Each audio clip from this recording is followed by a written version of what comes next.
sen të fillosof. Qëre po më janë ave, qëre i këmë po më janë. Që janë atë telefonin, këtë shumë e dikon janë atë telefonin e vetë. Po, që e vetë të po dhime. Me poj. Dhe atë jeshtë të këmë.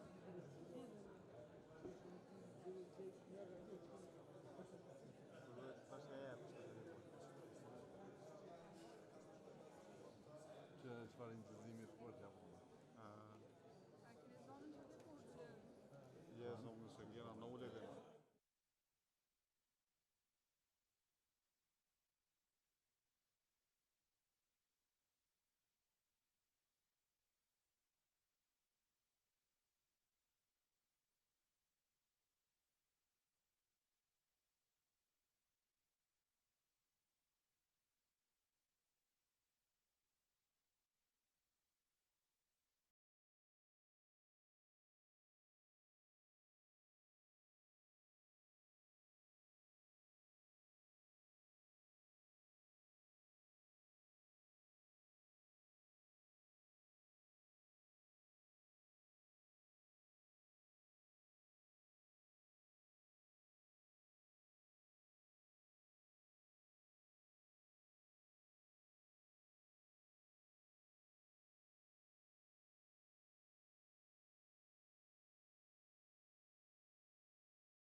Të nderuar deputet, të nderuar kryeministër Kurti dhe kabinet qeveritar, të nderuar qytetarë të Republikës së Kosovës, media që po e përcjellni këtë seancë.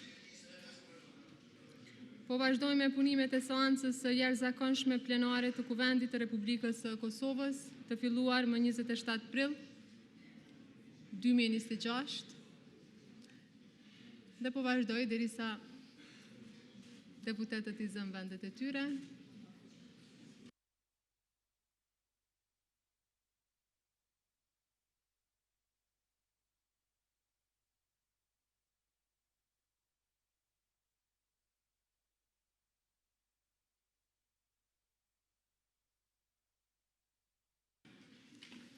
Seanca që po e vazhdojmë tani është thirrur, siç e dini, dje me kërkesën e 41 deputetëve të Kuvendit të Republikës së Kosovës. Për shkak se, siç e kam theksuar, kemi parë që disa grupe janë ankuar për ftesën për seancën, pra që seancën e kanë pranuar me vonesë dhe duke pasur parasysh që kjo seancë është shumë e rëndësishme dhe kërkon që 120 deputetët të jenë të pranishëm, unë e kam ndërprer atë dje dhe tani është hera e tretë që po e vazhdojmë seancën që e kemi nisur dje dhe qëllimi është që t'i mundësohet të gjitha grupeve që t'jenë të pranishëm në seancë, por edhe për kundër ftesës së vazhdueshme dhe referimit të kësaj thirrje në aktgjykimet të gjykatës kushtetuese dhe në dokumentet ndërkombëtare të Komisionit Venecias, pra opinionet e Komisionit të Venecias për shtetet të ndryshme, por edhe Asamblesë Parlamentare të Këshillit të Evropës, as në seancën që e kemi ftuar dje dhe as në seancat përfshirë të tretën me radhë, deputetët e opozitës nuk janë pranishëm. Pra në këtë seancë nuk janë deputetët e grupit parlamentar të PDK-s, LDK-s, AK-s dhe Listës Serbe. Më lejoni që edhe një herë, si kryetare e Kuvendit të Republikës së Kosovës, që t'i bëj thirrje grupeve parlamentare, përkatësisht deputetëve të grupeve parlamentare, PDK, LDK, AK, Lista Serbe, që të vinë seancë. Ata, si që dini, tashmë ndodhen në ambientet e Kuvendit të Republikës së Kosovës, prandaj i lutem atyre që të zbresin këtu në sallë ku po vazhdon seanca për zgjedhjen e presidentit.